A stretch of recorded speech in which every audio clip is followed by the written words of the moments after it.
پھر آپ کو دریائے نیل کے درمیان دفن کر دیا گیا، یہاں تک کہ دونوں جانب سرسبز اور شاداب ہو گئے۔ آپ کا جسم اطہر اسی طرح دریائے نیل کے درمیان میں رہا۔ 400 سال کے بعد جب موسیٰ علیہ السلام نے بنی اسرائیل کو ساتھ لے کر مصر سے روانگی اختیار کی تو آپ کے جسم اطہر کو بھی اپنے ساتھ لے گئے، یہاں تک کہ شام میں اپنے آبا کے ساتھ دفن کر دیا۔ سبحان اللہ، ان لوگوں کے کیسے پاکیزہ عقیدے تھے کہ انہیں معلوم تھا کہ نبی کی ظاہر حیات میں جس طرح نبی سے برکت حاصل کی جاتی ہے، اسی طرح دنیا سے رخصت ہونے کے بعد بھی اس سے برکت حاصل ہوتی ہے۔ یوسف علیہ السلام کی قبر کی برکت سے خوشحالی حاصل ہوتی رہی۔ حضرت یوسف علیہ السلام کی اولاد، آپ کی وفات کے وقت آپ کے پسماندگان میں 2 بیٹے اور 1 بیٹی تھی۔ ایک بیٹے کا نام افرائیم اور دوسرے کا نام میشا تھا۔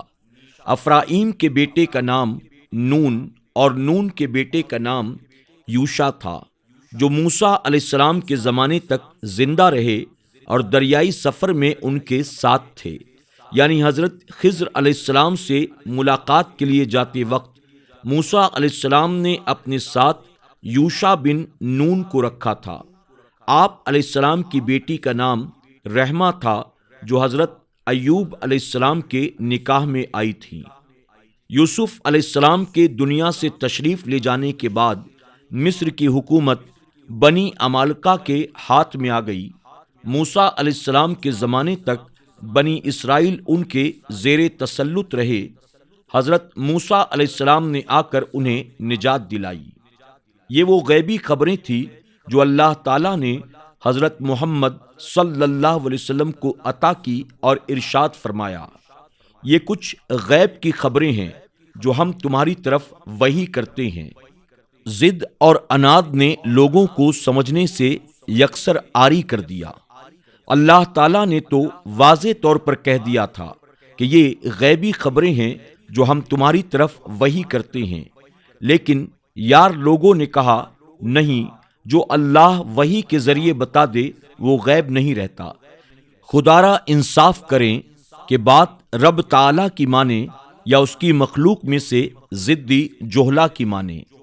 کسی ایک بڑے نے کہہ دیا کہ جب وحی آ جائے تو وہ غیب نہیں رہتا، تو اس کے چیلے بھی یہی راگ الاپنے لگے، خود سوچنے اور سمجھنے کی تکلیف برداشت نہ کی کہ یہاں ہمارے بڑے صاحب سے غلطی ہو گئی ہے۔ میرے پیارے آقا علیہ الصلوۃ والتسلیم کے پیارے دیوانوں، خاتون جنت حضرت فاطمۃ الزہرا رضی اللہ تعالی عنہا کی کنیزوں، اسی کے ساتھ آج کا ہمارا درس اور یہ باب مکمل ہوا۔ انشاءاللہ زندگی رہی تو کل سے ہم اللہ کے نبی حضرت ہود علیہ السلام کے تعلق سے درس سماعت کریں گے۔ تب تک کے لیے ہمیں اجازت دیں، اپنا خیال رکھیں اور اپنی دعاؤں میں ہمیں ضرور یاد رکھیں۔ السلام علیکم ورحمۃ اللہ وبرکاتہ۔